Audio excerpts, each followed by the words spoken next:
చెప్పాడు. అదేవిధంగా గవర్నమెంట్ ముఖ్యమంత్రి గారు అందరూ చెప్తున్నారు, ఇటువంటి వ్యక్తుల్ని మీరు ప్రోత్సహిస్తే వీళ్ళు మ్యాప్ ఎలాగ అయిపోయారు. ఇక్కడ లోకల్ యూట్యూబ్ ఛానల్తో కలిసి ముందు వాళ్ళు ఫోన్ చేస్తారు, నలుగురు ఫోన్ చేస్తాను, ఇతరు ఫోన్ చేస్తాడు, నీ మీద కంప్లైంట్స్ వస్తున్నాయి. కంప్లైంట్ ఎవరు? వీళ్ళే కంప్లైంట్ ఇచ్చి వీళ్ళే మేనేజ్ చేసుకుంటున్నారు. నేను అప్పటికే కొంత ఇస్తారని ఆయననే ఒత్తుకున్నా కూడా అంత కాదు, నాకు ఇంత అమౌంట్ కావాలంటే నేను చేసే పనికి నేను కట్టుకునే దానికి షట్టల్ షెడ్ ఎందుకు వేసుకుంటాను, నా దగ్గర పర్మిషన్ G+2 ఉంది. G+2 పర్మిషన్ కూడా 6 నెలల క్రితమే తీసుకున్నాను. నేను 73,000 రూపాయలు గవర్నమెంట్ కట్టా. అదేవిధంగా LRS 1,30,000 రూపాయలు దీనికి ఫుల్ పే చేశా. అదేవిధంగా రిజిస్ట్రేషన్ కూడా చేసిన డాక్యుమెంట్ ఇది, రిజిస్ట్రేషన్ 1,20,000 ఖర్చు పెట్టా. అదేవిధంగా నేను పూర్తి కాకముందే షట్టర్లకు కూడా నేను ట్యాక్స్ కూడా కట్టా, 24,000 రూపాయలు కట్టా. మరి ఇన్ని ట్యాక్సులు నేను గవర్నమెంట్ కట్టినప్పుడు గవర్నమెంట్ నుంచి నేను గవర్నమెంట్ దగ్గర ఎక్కడ నేను వాళ్ళకి మోసం చేస్తున్నాను?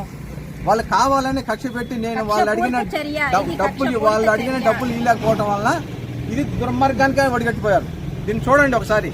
మీరైనా దయచేసి ముఖ్యమంత్రి గారికి కూడా చెప్తున్నా, అదేవిధంగా ప్రతిపక్ష నాయకులు కేటీఆర్ గారికి, ట్విట్టర్లో ఎక్కువగా స్పందించే కేటీఆర్ గారికి, మిగతా ప్రతిపక్ష నాయకులకి అందరికి చెప్తున్నా, చేతులు చెప్తున్నా, ఇది చూడండి ఒకసారి, వచ్చి చూడండి.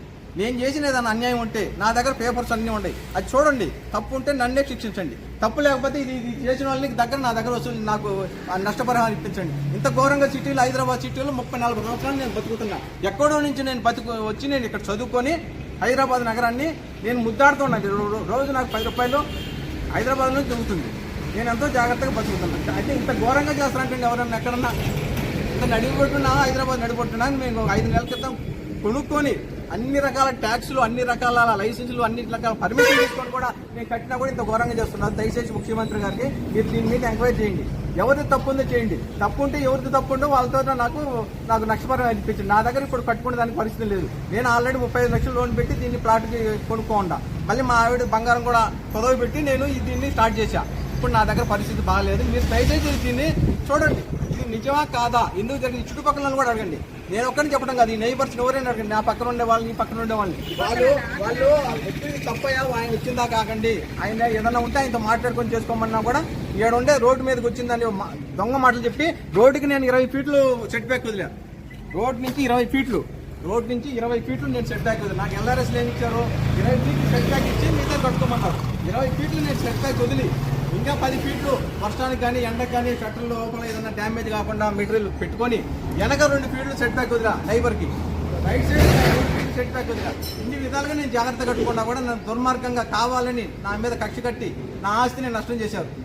దీన్ని ఖచ్చితంగా గవర్నమెంట్గా సీఎం గారు కానీ, మంత్రివర్యులు కానీ, BHM కమిషనర్ కానీ, అదేవిధంగా ఈ సర్కిల్ 3 DC గారు కానీ, అదేవిధంగా మిగతా ప్రతిపక్ష నాయకులందరూ ఉన్నారు, BJP కానీ, CPM కానీ, ఈ తర్వాత మన TRS, ముఖ్యంగా మన కేటీఆర్ గారు ట్విట్టర్లో నా బోటోలు ఏదైనా స్పందిస్తే, నాకు కష్టం వస్తే పరిగెత్తుకుంటూ వచ్చే కేటీఆర్ గారు కూడా దండం పెట్టి చెప్తున్నా, మీరు స్పందించండి. ఇక్కడ రాండి, మీ వాళ్ళని పిలిపించి చూడండి. నా దగ్గర ఉన్న పత్రాలన్నీ కూడా మీకు యూట్యూబ్లో షేర్ చేస్తా.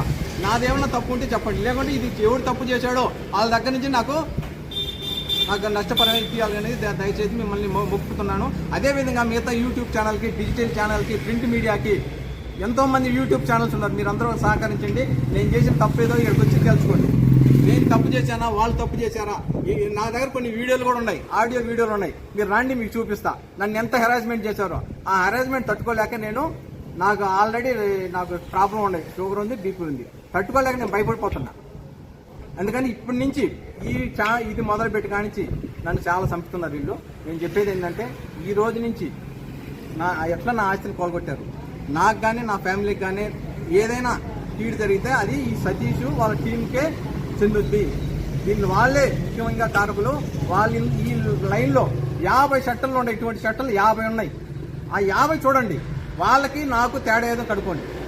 ఆ సతీష్ అని అతను చెప్తున్నాడు నా ఫోన్లో, ఆ లైన్లో అన్ని కూడా అనాథరైజ్డ్ ఉన్నాయి. వాళ్ళు మాట్లాడుకున్నారు, నువ్వు మాట్లాడుకోవాలా, నీకు G+2 ఉంటే మాకేంది, మాతో కలవాలా, మాట్లాడాలా, మాకు కావాల్సింది ఇవ్వాలి, అప్పుడే నిన్ను వదిలిపెడతామని హెచ్చరించారు. అదే విధంగా జరిగింది. అడుగుతున్నాడు అతను, అదే విధంగా అది ఎంత తక్కువ మొత్తంలో కాదు, ఎక్కువ మొత్తంలో డిమాండ్ చేస్తున్నాడు అతను. అది ఎంత ఎక్కువ అంటే మేము భరాయించలేనంత ఎక్కువ మొత్తంలో డిమాండ్ చేస్తున్నాడు. ఇచ్చిన వాళ్ళ దగ్గర ఇచ్చినంత తీసుకొని చూసుకుంటూ వెళ్ళాలి. అది కాకుండా అంత ఎక్కువ మొత్తంలో కట్టాలంటే మేము కట్టలేము. కట్టకపోతే ఇదే విధంగా కూల్చేస్తారు. ఇది ఎంత అన్యాయమా? ఈ తెలంగాణలో మేము బతకాలా వద్దా? తెలంగాణలోకి వచ్చి నేను 35 సంవత్సరాలు అయింది, ఈయన్నే చదువుకున్నా.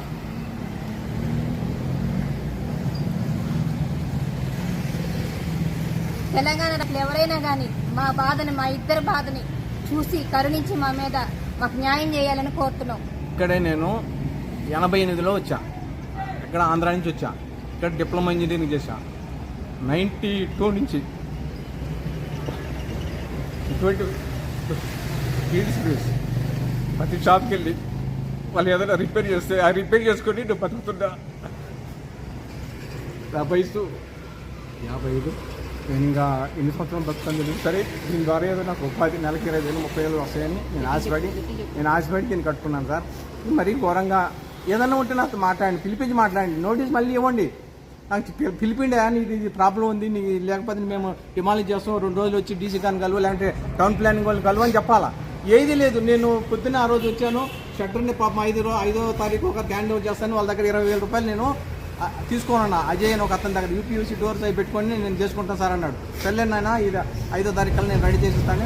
ఆ రోజు వచ్చి శుభ్రంగా పండ్లు వేస్తే మొత్తం నా మా బేడు కొనుక్కొని శుభ్రంగా నీళ్ళంతా దోచి 10 గంటల షట్టర్లు వేసి తాళాలు వేసుకొని నేను ఇంటికి పోయినా.